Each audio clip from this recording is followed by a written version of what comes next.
1માં આપણે સલ્ફરની history, description, constitution અને એની physiological action discuss કરી. પાર્ટ 2માં સલ્ફરની પેથોજેનેસિસ દ્વારા જાણ્યું કે sulphur skin, digestive system, nervous system અને સર્ક્યુલેટરી સિસ્ટમ પર કેવી રીતે અસર કરે છે. પણ કોઈ પણ રેમેડીને ક્લિનિકમાં ઓળખવાની સાચી ચાવી એના કીનોટ્સ છે. So welcome to Homeoshakti, myself doctor Mittal Patel. તો ચાલો હવે ડિસ્કસ કરીએ સલ્ફરના કેરેક્ટરિસ્ટિક કીનોટ્સ કે જે સલ્ફરને બીજી રેમેડી કરતા અલગ બનાવે છે. So let's discuss the sulphur keynotes. Sulfur patient is dirty, filthy, lean, stoop-shouldered person prone to skin affection. Another medicine is the Sorainum. So sulfur person may have poor cleanliness habit or a careless attitude toward the personal hygiene. કે સલ્ફરનું patient cleanliness પ્રત્યે શું હશે? એકદમ બેદરકાર હશે. દિવસોના દિવસો સુધી એ શું કરશે? બાથ લેશે નહીં. He may dislike bathing or grooming, appearance look neglected. So સલ્ફરનું patient જે હશે એકદમ ડર્ટી ફિલ્ધી લુકિંગ હશે, સાથે સાથે સ્ટૂપ શોલ્ડર હશે અને એમાં વેરિયસ કાઇન્ડ સ્કિન ઇરપ્શન જોવા મળશે.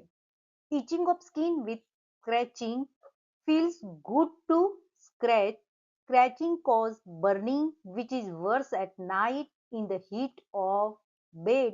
Another medicine is the Medorinum. સલ્ફરની મોટાભાગની કમ્પ્લેન જે છે એ નાઇટમાં અગ્રાવેશન થતી જોવા મળે છે. અને જ્યારે નાઇટ અગ્રાવેશનની વાત આવે ને ત્યારે આપણને થાય કે નાઇટ અગ્રાવેશન સિફિલિટિક માયાઝમમાં જોવા મળે છે. પણ અહીંયા તો માયાઝમ સોરા છે, તો નાઇટ અગ્રાવેશન કેવી રીતે સલ્ફરમાં પોસિબલ થાય? તો નાઇટ અગ્રાવેશનની પાછળ બીજું એક રીઝન છે કે જે સલ્ફરની કમ્પ્લેનને અગ્રાવેટેડ કરવા માટે જવાબદાર છે અને એ છે હીટ ઓફ ધી બેડ. સો અહીંયા પેશન્ટમાં જે સ્કિનમાં જે ઇચિંગ થશે એ ઇચિંગ એટલી બધી સિવિયર હશે કે પેશન્ટ સ્ક્રેચ કર્યા વગર રહી શકશે નહીં. અને પેશન્ટ જેમ જેમ એને ખંજવાળ્યા કરશે, જેમ જેમ એને સ્ક્રેચ કર્યા કરશે, એમ એને શું થશે? બેટર ફીલ થશે. તો આપણી ગુજરાતીમાં કહીએ ને તો પેશન્ટને કેવી ખંજવાળાવશે? મીઠી ખંજવાળાવશે. અને પેશન્ટ કોન્સ્ટન્ટ એ પોર્શનને શું કરશે?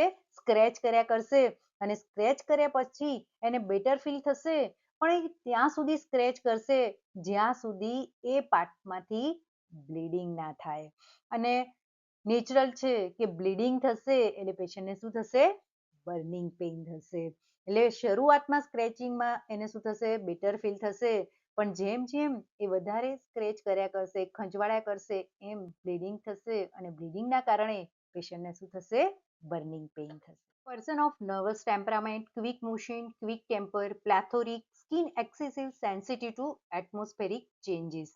Other medicine are Hapasar, Kalicar and the Sorainum. So sulphur person કેવું હશે? એકદમ નર્વસ ટેમ્પરામેન્ટ હશે, સાથે સાથે gets angry easily and quickly. Means નાની નાની વાતે સલ્ફરના પેશન્ટને ખૂબ જ ગુસ્સો આવશે. સાથે પ્લેથોરિક હશે. Plethora means body has tendency to fullness of blood, means looks red, warm or flush. એટલે કે શરીરમાં બ્લડનું કન્જેશન થવાના કારણે શું થશે? એનામાં પેશન્ટમાં તમને પ્લેથોરા જોવા મળશે. Then skin is excessive sensitive to atmospheric changes, means skin reacts strongly to weather changes like the heat, cold, humidity or seasonal changes may trigger the skin complaint. Means કે વેધરમાં જેમ જેમ ચેન્જીસ થશે એમ એની સ્કિનની જે કમ્પ્લેન હશે એમાં શું થશે? અગ્રાવેશન જોવા મળશે. મીન્સ કે ઇચિંગ થશે, ઇરપ્શન ડેવલપ થશે, સાથે સાથે શું થશે? ઇરિટેશન વધી જશે. Lean stoop shoulder person who walk and sit stooping like old men.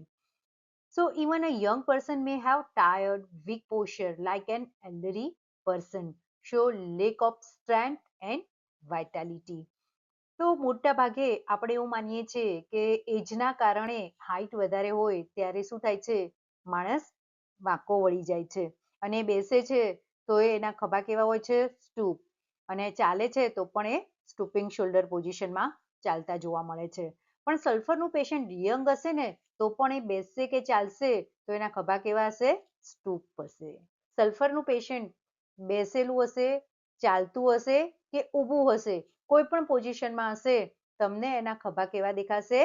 વાંકા વળેલા દેખાશે. Is the worst position for sulfur patient. They cannot stand. Even standing position is uncomfortable. So સલ્ફરનું પેશન્ટ લાંબા સમય સુધી ઊભું રહી શકશે નહીં. એ થોડી વાર ઊભું રહેશે, તરત એ શું થશે? બેસી જશે. કારણ કે ઊભા રહેવાના કારણે એની કમ્પ્લેનમાં શું જોવા મળશે? અગ્રાવેશન જોવા મળશે. પછી મેન્ટલ કમ્પ્લેન હોય કે ડિઝીનેસ હોય કે પછી એબ્ડોમિનલ કમ્પ્લેન હોય. Craving for sweet, acid, fats, alcohol, beer, whiskey, aversion to meat and milk. Children cannot bear to be washed or bathed. In cold water, medicine is anti-crude. તો generally નાના બાળકોને જ્યારે તમે પાણી ભરેલા ટબમાં મૂકો અથવા તો એને નવડાવો ને ત્યારે એને ખૂબ જ ગમે. પણ સલ્ફરનું ચાઇલ્ડ જે હશે એ એને કેવું હશે કે જો તમે એને પાણી ભરેલા ટબમાં બેસાડશો અથવા તો એના ઉપર પાણી નાખશો, એને નવડાવવાની કોશિશ કરશો તો એ શું કરશે? રડવા લાગશે. એને નાવું જરાય ગમશે નહીં. ઇમાશિએટેડ, તો જે સલ્ફરનું વર્ઝન હશે કેવું હશે? એકદમ લીન હશે, થીન હશે. એની પાછળનું રીઝન એ છે કે સલ્ફરના પેશન્ટમાં શું જોવા મળશે? ઇન્ડાઇજેશન જોવા મળશે. સાથે સાથે માલ એસિમિલેશન અને ફીબલ ન્યુટ્રિશન જોવા મળશે. અને એના કારણે પર્સનમાં શું જોવા મળશે? ઇમાશિએશન. બિગ બેલી, એના હાથ પગની કમ્પેરિઝનમાં એનું પેટ કેવું હશે? મોટું હશે. So big belly of children medicine is sulfur, or the pot belly of children medicine is sulfur, pot belly of mother medicine is sepia. Then restless, hot, kick of the clothes at night time. એ સલ્ફરનું patient શું છે? Hot છે. અને સાથે heat of બેડના કારણે એની કમ્પ્લેનમાં શું જોવા મળે છે? અગ્રાવેશન જોવા મળે છે. એટલે શું કરશે? રાત્રે એના ક્લોથ્સને કિક કરશે. Then have worms, but the best selected remedy fail.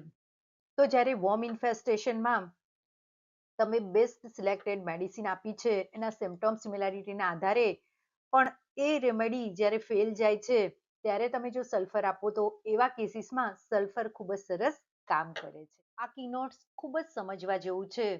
Theory માટે તો ઇમ્પોર્ટન્ટ છે, પણ પ્રેક્ટિકલ આસ્પેક્ટમાં પણ આ તમને ઘણું જ યુઝફુલ થશે.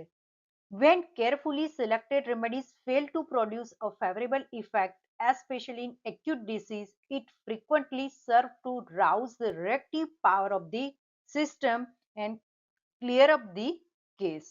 In chronic disease, સોરાઇનમ. તો સલ્ફર જે છે એ સલ્ફરનો ઇન્ટરકરન્ટ મેડિસિન તરીકે પણ યુઝ થાય છે. સો ઇન્ટરકરન્ટ મેડિસિન મીન્સ કે જ્યારે તમે કોઈ પણ મેડિસિન આપો છો અને એની એક્શન સ્ટેન્ડ સ્ટીલ થઈ જાય છે, એવા કેસીસમાં તમે સલ્ફર આપો તો સલ્ફર ખૂબ જ સરસ રિઝલ્ટ આપે છે. So when carefully selected medicine do not act in acute disease. કેવી કન્ડિશનની વાત છે? એક્યુટ ડિસીઝની કન્ડિશનમાં જ્યારે વેલ સિલેક્ટેડ રેમેડીઝ એક્ટ નથી કરતી ત્યારે sulphur is use as an intercurrent remedy. So when well selected remedy fails to act as in it stimulate the reactive power of the organism and clear the case. તો acute કેસમાં જ્યારે વેલ selected remedy fail જાય છે, sulphur શું કરશે? Sulphur ઓર્ગેનિઝમના reactive પાવરને stimulate કરશે અને કેસને ક્લિયર કરશે. આવી જ રીતે જો ક્રોનિક કેસીસમાં વેલ સિલેક્ટેડ રેમેડીઝો ફેલ થાય છે તો એવા કેસીસમાં સોરાઇનમ આપવામાં આવે છે.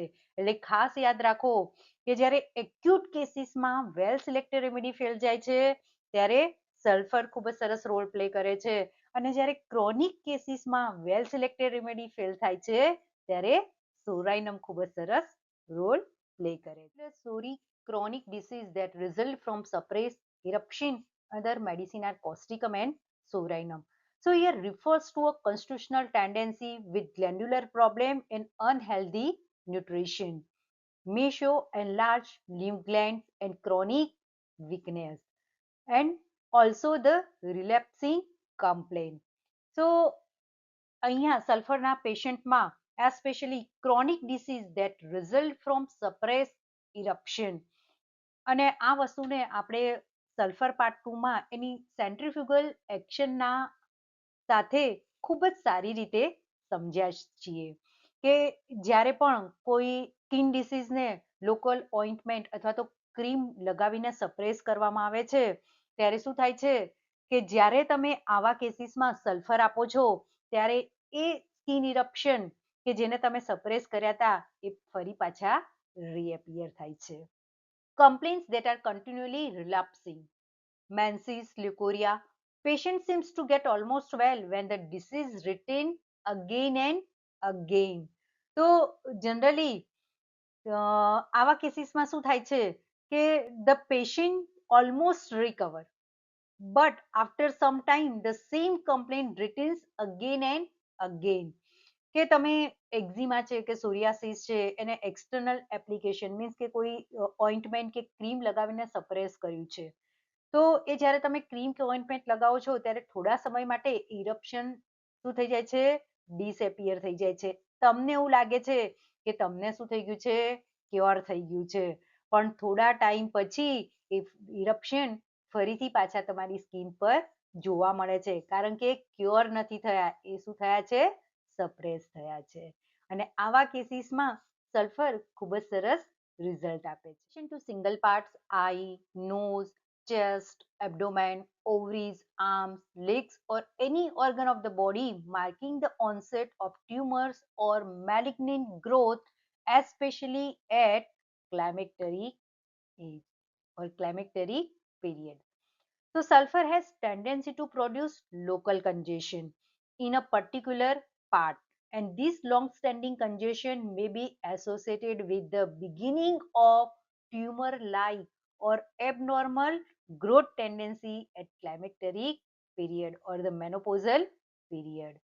So menopausal period માં શું થશે hormonal changes થશે અને સાથે circulation અને glandular activity પણ શું થશે change થશે અને એના કારણે congestive tendency increase થઈ જશે અને which is leads to tumor or malignant growth.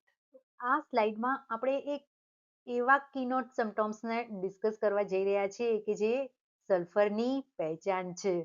તો એ છે બર્નિંગ. બર્નિંગ વગર સલ્ફર શું કહેવાય અધૂરી ગણાય.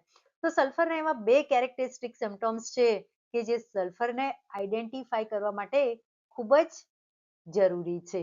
એક છે ઇચિંગ અને બીજું એનું બર્નિંગ.